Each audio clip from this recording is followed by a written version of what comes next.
system of linear equations, a system of m linear equations in n unknowns x1, x2 dot dot up to xn is of the form a11 x1 plus a12 x2 plus dot dot a1n xn equal to b1।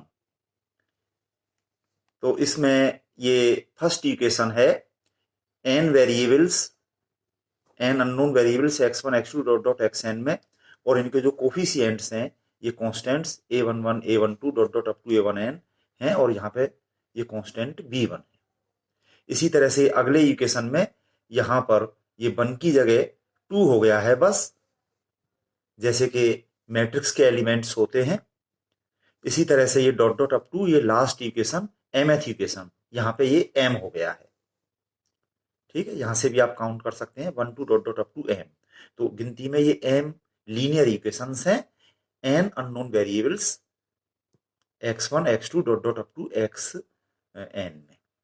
ठीक है, this system may be written in the following matrix form. तो इसको हम इस तरह से लिख सकते हैं, जो कोफिशिएंट a11, इसके जो कोफिशिएंट्स हैं a11 a12 dot dot a1n यहाँ पर रख लिए फर्स्ट रो में। अगले इक्वेशन के ये a21 a22 dot dot up to a2n ये सेकंड रो में रख लिए, और डॉट डॉट अप टू ये लास्ट ये कोफिशिएंट्स ये हमने लास्ट mth रो में रख लिए। और जो यहाँ पर मल्टीप्लीकेशन में है unknowns x1 x2 dot dot up to xn, ये यहाँ पर इस मैट्रिक्स में, जो कि एक कॉलम मैट्रिक्स या कहें कॉलम वेक्टर है, इसमें रख लिए। और इक्वल टू यहाँ इस साइड में इसी तरह से ये वाले b1 b2 dot dot up to bm हमने इस कॉलम वेक्टर में रख लिए।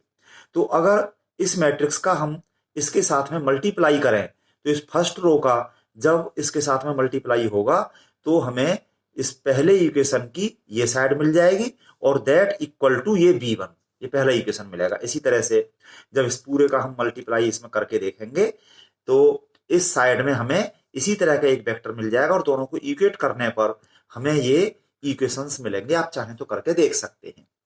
तो अब इस कोफिशिएंट मैट्रिक्स को हमने a मान लिया, और इसको x वेक्टर मान लिया, और इसको ये b वेक्टर मान लिया।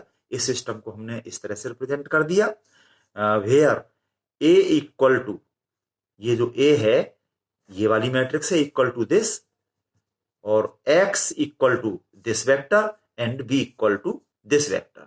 तो इस तरह से मैट्रिक्स फॉर्म में हमने इस सिस्टम को रिप्रेजेंट कर दिया है।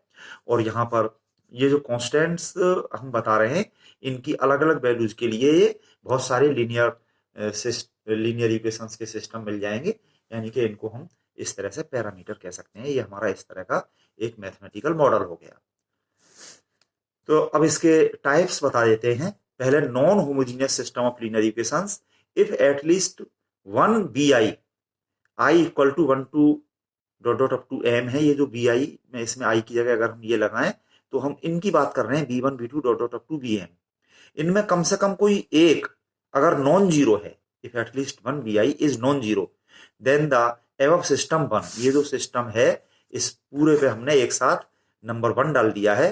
तो ये system one, this system one is called a non homogeneous system of linear equation.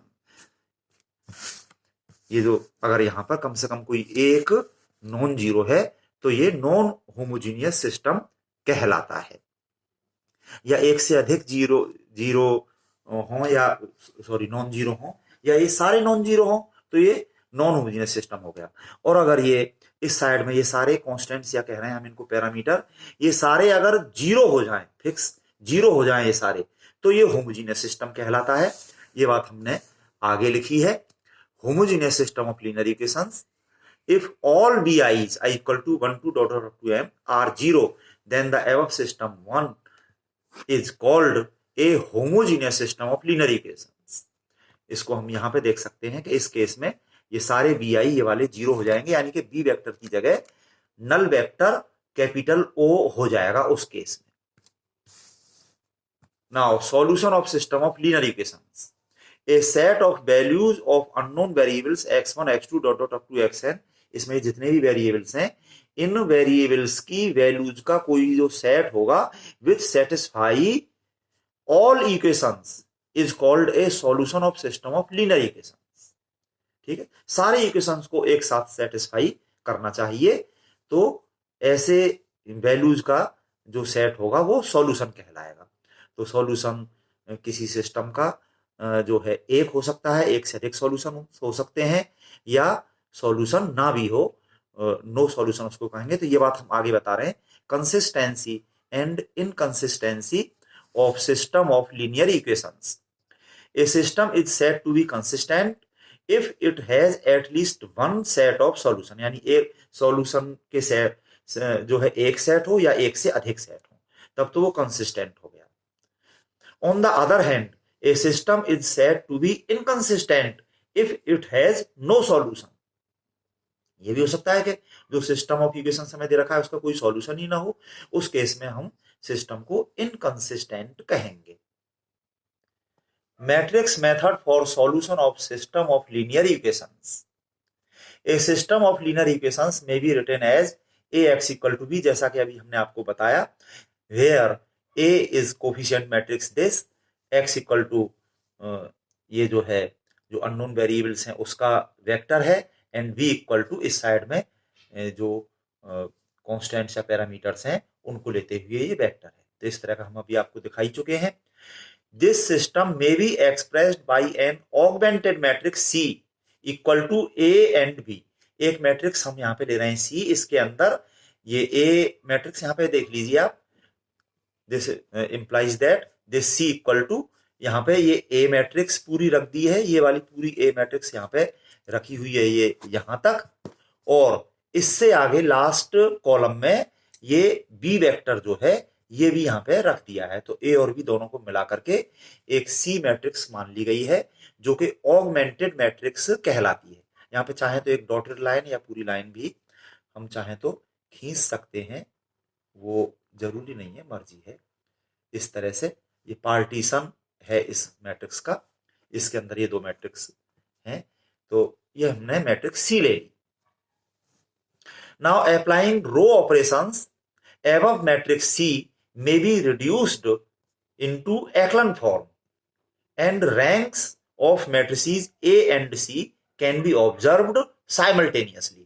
यहां पर रो ऑपरेशन करके इस C की हम एक्लन फॉर्म बनाएंगे, और जो एक्लन फॉर्म की रैंक होगी वही मैट्रिक्स C की रैंक होगी, तो हमें C की रैंक पता चल जाएगी। और इसी एक्लन फॉर्म में, इसकी जब एक्लन फॉर्म बन जाएगी तो उसी में हम इतने को बंद कर देंगे, तो ये बी की मैट्रिक्स ए की एक्लन फॉर्म होगी, तो इससे हमें मैट्रिक्स ए की रैंक भी पता चल जाएगी। दोनों की रैंक, सी की और ए की, इस पूरे से सी की और इतने से ए की, दोनों की नॉर्मल फॉर्म हमें यहाँ पे दिखाई देगी, और दोनों की रैंक्स हमको पता चल जाएंगी। तो here one of the following cases में बी, अलग अलग सिस्टम में अलग अलग केस हो सकते हैं, कुल मिलाकर के ये 3 केसेस हैं, इनमें से कोई एक केस होगा एक सिस्टम में। तो फर्स्ट केस में हमने लिया है, आगे पीछे ले सकते हैं, फर्स्ट और सेकंड दोनों केसेस में लिया है हमने rank of A equal to rank of C. अगर ऐसा हो तो सिस्टम कंसिस्टेंट होता है, जिसमें के फर्स्ट केस में लिया है rank of A equal to rank of C equal to N. N क्या है? Number of variables. तो the system is consistent and has unique solution. एकमात्र सॉल्यूशन होगा, सॉल्यूशन का केवल एक ही सेट होगा। और दूसरे केस में भी rank of A equal to rank of C है, बट ये less than N, number of variable से कम होगा। तो इस केस में भी सिस्टम कंसिस्टेंट तो होगा, and has infinite many solutions, फिर उसके बहुत सारे सॉल्यूशंस होंगे, गिनती में इनफाइनाइट मैनी। आर्बिट्रेरी कांस्टेंट के टर्म्स में इनफाइनाइट मैनी सॉल्यूशंस हम देंगे, जो कि आप आगे देखेंगे जब इसके हम सवाल करेंगे तो। और ये थर्ड केस है rank of A not equal to rank of C. तो the system is inconsistent and has no solution. और इसमें आप देखेंगे कि जब ए और सी दोनों की रैंक बराबर नहीं है तो एक की रैंक कम होगी, एक की ज्यादा होगी। तो यहां पे आप देख सकते हैं सी की रैंक ए से एक अधिक होगी, बस ये आप ऑब्जर्व कर सकते हैं। व्हेन सिस्टम इज होमोजीनियस, अब इसका दो जो टाइप्स हमने यहाँ पे बताए थे, नॉन होमोजीनियस और होमोजीनियस, तो अब होमोजीनियस वाले के लिए हम बता दें। वैसे हालांकि ये तो जनरल बता दिए हमने 3 केस कैसा भी सिस्टम हो, इसमें तो सारा आ गया है, पर फिर भी होमोजीनियस में हम देखते हैं कि बी इक्वल टू ओ, जब बी इक्वल टू ओ होगा यहाँ पर तो ये सी हो जाएगा ए ओ, यानी कि यहाँ पे हम देखें ये सारे तो 0 एलिमेंट्स होंगे, तो जो सी की रैंक होगी वही ए की रैंक होगी, तो सी को लेने का कोई फायदा नहीं है। यहाँ पर ये 2 ही केस होंगे, ए और सी की रैंक बराबर, तो इसमें थर्ड केस बनेगा ही नहीं, केवल ये 2 ही केस होंगे, ए और सी की तो रैंक बराबर होगी, और उसमें सी को फिर लेने का काम ही क्या है, rank of A equal to N और rank of A less than N, ये 2 केसेस में हम यहाँ पे लिख लेते हैं। देखिए एक्सप्लेन किया है, so rank of A equal to rank of C always, and hence a homogeneous system of linear equations is always consistent, यही 2 केस में कंसिस्टेंट ही होगा, ये वाला इनकंसिस्टेंट केस में होगा ही नहीं। दस एबव के case third is not possible here, and there is no need to take augmented matrix C. Therefore, one of the following 2 cases may be, इन दोनों में से ही कोई केस बनेगा। तो ये मैंने आपको बता ही दिया पहले केस में, तो ये होमोजेनस सिस्टम यहाँ पर यूनिक सॉल्यूशन जो हो जाएगा, तो यहाँ पर यूनिक सॉल्यूशन कौन सा होगा इसका मैं आपको इधर दिखा दूंगा, आगे जब सवाल करेंगे वहां तो फिर देखोगे, जब ये सारे इस साइड में 0 हैं तो इस सिस्टम का एक 0 सॉल्यूशन तो ऑलवेज होगा ही होगा कि जब सारे वेरिएबल्स की वैल्यू 0 हो, तो this into 0 plus this into 0 plus this into 0, इस साइड में 0 इक्वल टू 0, इसी तरह से सारे इक्वेशन सेटिस्फाई होंगे जब सारे अननोन वेरिएबल्स की वैल्यू 0 हो। तो ये 0 सॉल्यूशन जो है ये तो ऑब्वियसली होता ही है होमोजेनस सिस्टम में, तो ये इसका ट्रिवियल सॉल्यूशन कहलाता है। तो यूनिक सॉल्यूशन यही हो जाएगा यहाँ पर, यूनिक ट्रिवियल 0 सॉल्यूशन। और सेकंड केस में जब rank of A less than N होगा तो इसमें homogeneous system has infinite many solutions, arbitrary के टर्म्स में उसकी इनफाइनाइट मेनी वैल्यूज के साथ में इनफाइनाइट मेनी सॉल्यूशंस हो जाते हैं। अब इसके हम एग्जांपल्स करेंगे, तो पहले example number 1, test the consistency for the following system of equations and if possible solve them. ये हमें एक्स वाई जेड 3 वेरिएबल्स में 1 2 3 4 इक्वेशंस दे रखे हैं, यानी कि here m equal to 4 number of equations and n equal to 3 number of variables. तो ये जो सिस्टम ऑफ लीनियर इक्वेशंस है इसकी कंसिस्टेंसी पहले टेस्ट करिए, और अगर ये कंसिस्टेंट है यानी कि इसका सॉल्यूशन है, तो अगर ये इफ पॉसिबल तो सॉल्व देम, फिर इसका सॉल्यूशन भी बताइए।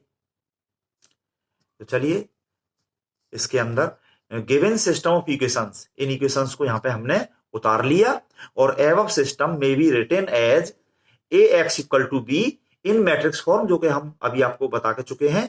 और इसके अंदर जो ए है वो तो है कोफिशिएंट मैट्रिक्स, यहाँ पे ये लिखा हुआ है, देखिए where A equal to coefficient matrix यहाँ पे जो रखी गई है, इनके कोफिशिएंट्स एक्स वाई जेड के कोफिशिएंट, जैसा कि वहां पहले स्टार्टिंग में थ्योरी में भी दिखाया, इनके कोफिशिएंट 1 1 1 यहाँ पे रख लिए, यहाँ कोफिशिएंट ये 1 -1 2 ये यहाँ पे रख लिए, और ये 3 1 1 ये थर्ड रो में, और 2 -2 3 लास्ट रो में। इस तरह से कोफिशिएंट मैट्रिक्स ए हो गई, और वेक्टर एक्स के अंदर ये 3 वेरिएबल्स एक्स वाई जेड आ गए, एंड वेक्टर बी के अंदर ये इस साइड के एलिमेंट्स ये 6 5 8 और 7 ये आ गई। तो इस तरह से इस सिस्टम को मैट्रिक्स फॉर्म में A X equal to B में जो रखा है, तो where A X and B यहां पे हमने लिख दिए हैं। Now let us take an augmented matrix C equal to A and B, इसमें ये सी इक्वल टू दिस, इसके अंदर पूरा इतना तो ये ए लिख दिया, और लास्ट में एक कॉलम इसकी बी की लिख दी, तो ये मैट्रिक्स सी है। ठीक, चाहे तो इसमें यहां पे इस तरह से एक लाइन ये खींच सकते हैं, वो अपनी मर्जी है, कोई जरूरी नहीं है। और अब हम इस मैट्रिक्स सी की एक्लन फॉर्म बनाएंगे, तो इसके लिए रो ऑपरेशंस करेंगे। तो पहले हमारा ये 1 की एलिमेंट हो गया, इसकी हेल्प से इसके नीचे वाले सारे एलिमेंट्स 0 करेंगे रो ऑपरेशन के द्वारा। तो अप्लाइंग R2 में तो R2 माइनस R1 1 माइनस 1 0 हो जाएगा। इसी तरह से R3 में ये R3 माइनस 3R1, और R4 में R4 माइनस 2R1, ये यहाँ पे ऑपरेशंस लिखे हुए हैं। Then we get matrix C equivalent to, फिर ये ऑपरेशन होके मैट्रिक्स सी के बराबर नहीं रहेगी, सी के इक्विवेलेंट हो जाएगी, C equivalent to this matrix. First row as it उतार ली इसमें, और इस वन की हेल्प से नीचे वाले सारे जीरो हो गए। बाकी का देख लीजिए, R2 में ये R2 माइनस R1, -1 ये -2 हो गया, 2 माइनस 1 1 हो गया, 5 माइनस 6 -1 हो गया। इसी तरह से R3 माइनस 3R1, ये 3 माइनस 3 0, 1 माइनस 3 -2, और ये 8, ये इसमें थर्ड रो में 8 माइनस 6 3 जा 18, तो ये -10 हो गया। नाउ R4 में R4 minus 2R1, 2 minus 2 0, -2 minus ये -2 तो ये -4 हो गया, और ये 3 -2 1, और ये 7 -12 -5 हो गया। अब इसमें हम इसको की एलिमेंट ले लेंगे, इसकी हेल्प से नीचे वाले सारे एलिमेंट्स हम जीरो करेंगे रो ऑपरेशन से। तो ये हमें दिखाई दे रहा है इसके बराबर ही, तो R3 माइनस R2 कर देंगे, और इसका ये ट्वाइस है, तो R4 माइनस 2R2 कर देंगे। Now applying these two row operations we get this. First और सेकंड रो हमने एज इट उतार ली, और उसके बाद में इसको इसमें से सीधा सीधा सब्ट्रैक्ट किया, तो यहाँ तो ये जीरो हो ही गया, -2 -1 ये -3 हो गया, -10 माइनस +1 -9, और R4 माइनस 2R2, तो ये तो जीरो करने के लिए हम कर ही रहे हैं, हो ही गया, इस जीरो पे कोई इफेक्ट नहीं पड़ा। और ये 1 -2 -1 -5 -2 -3 ये हो गया। तो अब हमारा ये की एलिमेंट होगा, इसकी हेल्प से इसके नीचे वाले एलिमेंट को हम जीरो करेंगे। तो इसमें अगर 3 से डिवाइड कर दें तो ये बराबर हो जाएंगे, और फिर सब्ट्रैक्ट कर दें, तो इसमें हम लास्ट रो, तो इसमें लास्ट रो में ऑपरेशन करना है। वैसे तो हमें इसकी हेल्प से यहाँ पे जीरो हम कर सकते हैं, इसमें 3 से डिवाइड करके इसमें से सब्ट्रैक्ट कर सकते हैं, और अगर चाहें तो आप अपनी सुविधा के लिए इसको इजी बना सकते हैं कि इस थर्ड रो में -3 से अगर डिवाइड कर दें, यहाँ पे 1 बनाना चाहें तो 1 बना सकते हैं, ये आपकी मर्जी है। तो पहले ये कर लिया है परफॉर्मिंग इसमें थर्ड रो में R3 में दिस ऑपरेशन के -1/3 का इसमें मल्टीप्लीकेशन किया, तो यहाँ पे 1 हो गया, और यहाँ पर 3 हो गया, ये ऐसा हो गया। अगेन परफॉर्मिंग R4 में, कुल मिला के R4 में ऑपरेशन हमें करना ही है, इस 1 की हेल्प से यहाँ पे जीरो हम कर लें, ये हमारा की एलिमेंट हो गया है। तो इसमें सीधा सीधा ऐड कर दें R4 में R3 को, तो फर्स्ट सेकंड थर्ड रो हमने एज उतार ली, और इसकी हेल्प से इसको जीरो किया है, R4 प्लस R3 यहाँ पे जीरो हो गया, और ये यहाँ पे भी जीरो किया था, यहाँ पे हमने जीरो नहीं किया, ये अपने आप हुआ है, और इधर तो ये जीरो ही रहेंगे, इन पर कोई इफेक्ट नहीं पड़ेगा। इस तरह का काम आप काफी कर ही चुके हैं, तो यहाँ तक ये आपकी समझ में आ गया। तो ये हमारी एकलन फॉर्म हमको मिल चुकी है, इसमें हमने नंबर 1 डाल दिया, ये एकलन फॉर्म है मैट्रिक्स सी की, और इसमें अगर लास्ट कॉलम को हम बंद कर लें तो इतनी है एकलन फॉर्म मैट्रिक्स ए की। तो इतने को देखने से हमें मैट्रिक्स ए की रैंक पता चल रही है, और इस पूरे को देखने से मैट्रिक्स सी की रैंक पता चल रही है। तो हम देख रहे हैं कि दोनों में ही इतना, ये ए की एकलन फॉर्म में भी 3 नॉन जीरो रो है, और सी की एकलन फॉर्म में भी 3 नॉन जीरो रो है। सी की रैंक जो है या तो ए के बराबर होगी या ए से अधिक होगी। अगर यहाँ पे नॉन जीरो हो जाता तो सी की रैंक 4 हो जाती, जबकि इतना होने पर ए की रैंक 3 होती। ठीक है, जितनी नॉन जीरो रोज होती हैं उतनी रैंक हो जाती है, आप जानते ही हैं। तो from above echelon form it is observed that rank of A equal to rank of C equal to 3 equal to number of unknown variables, 3 ही वेरिएबल है। ठीक है, so the given system is consistent and has unique solution. ये इसका answer हो गया, उन्होंने consistency पूछी थी, तो फर्स्ट केस जो मैंने बताया था वो यहाँ पे बन रहा है। और अगर यहाँ पे नॉन जीरो मिल जाता तो सी की रैंक 4 हो जाती, यहाँ पे rank of A not equal to rank of C हो जाता, तब इनकंसिस्टेंट हो जाता, थर्ड केस हो जाता। और अगर यहां पे ये दोनों जीरो हो जाते तो ए और सी दोनों की रैंक 2 के बराबर हो जाती, less than number of variables, तब ये सेकंड केस हो जाता इनफाइनाइट मेनी सॉल्यूशंस वाला। चलिए यहाँ पे मैंने तीनों केस डिस्कस कर दिए इस एग्जाम्पल से। तो इस तरह से आप सारे सवाल कर सकते हैं। Now from one we have, ये जो वन है इससे हम अगेन अपना इक्वेशंस का सिस्टम लिख सकते हैं। जिस तरह से कि हमारा ये सिस्टम था हमारे पास में, देखिए आप कि इक्वेशंस का ये सिस्टम था। इस सिस्टम को हमने मैट्रिक्स सी के अंदर रखा हुआ है। अगेन इस तरह की इस मैट्रिक्स से अब हमें जो मैट्रिक्स ये मिल चुकी है, इस मैट्रिक्स से फिर से हम इस तरह का सिस्टम लिख सकते हैं। ये 1 into X plus 1 into Y plus 1 into Z, ये हो गया x plus Y plus Z equal to 6। अगला 0x minus 2y plus 1z equal to -1, ये लिखा है हमने, 0 को नहीं लिखा। और अगले वाले में 0 प्लस, क्योंकि 0 इंटू एक्स 0, 0 इंटू वाई 0, तो ये 0 plus 1 into Z equal to 3, ये लिखा है z इक्वल टू 3। और लास्ट वाली इक्वेशन में तो 0x plus 0y plus 0z यानी कि 0 equal to 0, 0 equal to 0 satisfy हो गया, कोई गलत चीज नहीं मिली, पर उसको लिखने का यहाँ पे कोई फायदा नहीं है। तो इस तरह से हमारे पास में ये 3 इक्वेशंस मिल गए, 3 अननोन्स एक्स वाई जेड में। ये मैं अगले पेज पर एज इट लिख रहा हूं, वहां से आगे समझाऊंगा। ये सिस्टम यहाँ पे लिखा हुआ है, by back substitution we have values of variables. हम देखेंगे यहाँ पे कि पहले लास्ट इक्वेशन से लास्ट अननोन की वैल्यू सीधे सीधे मिल जाएगी हमें, ये मिल गई z इक्वल टू 3, यहाँ पे लिख दिया।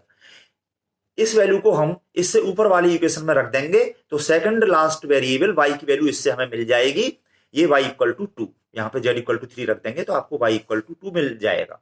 और इन दोनों वैल्यूज को इनसे ऊपर वाली इक्वेशन में यानी कि फर्स्ट इक्वेशन में रख देंगे तो फर्स्ट वेरिएबल x की वैल्यू मिल जाएगी 1, ये z की वैल्यू और y की वैल्यू जो यहां से हमें मिली है वो हम यहाँ पे रख देंगे, तो इससे हमें x की वैल्यू 1 मिल जाएगी। अब इनको सीधे करके लिख दो लास्ट में अच्छे से answer. Hence the solution of the given system of equations is, क्रम से लिख दो, पहले x फिर y फिर z की वैल्यू कॉमा लगा के, और इनको एक बॉक्स में बंद करके अच्छे से हाईलाइट करके दिखा सकते हैं। ये इसका आंसर हो गया। इसको एक ही लाइन में लिखें और एक ही बॉक्स में बंद करें, ये आंसर हो गया। इस आंसर को हम चेक कर सकते हैं। चेक इट कैसे करेंगे? एक्स वाई जेड की इन वैल्यूज को दिए हुए सारे इक्वेशंस में रख दो तो वो सेटिस्फाई हो जाने चाहिए, और ये आधा मिनट में ये काम हो जाएगा। इससे आप आंसर चेक कर सकते हो। और इसी तरह से अगले ये 2 एग्जाम्पल मैं आपको करने के लिए दे रहा हूं। Example 2, check the consistency and if possible solve the system of equations. This बिल्कुल एग्जाम्पल 1 की तरह से, यहां पर भी 3 अननोन्स है पर इक्वेशंस भी 3 है, उसमें 4 थे, उसी तरह से इसको करेंगे। और example 3, test the consistency for the following system of equations and if possible solve the. Same language है सभी में, इसमें भी 3 इक्वेशंस जो है 3 अननोन्स में। तो ट्राई योरसेल्फ, इसको आप अच्छे से करें और अपनी प्रॉब्लम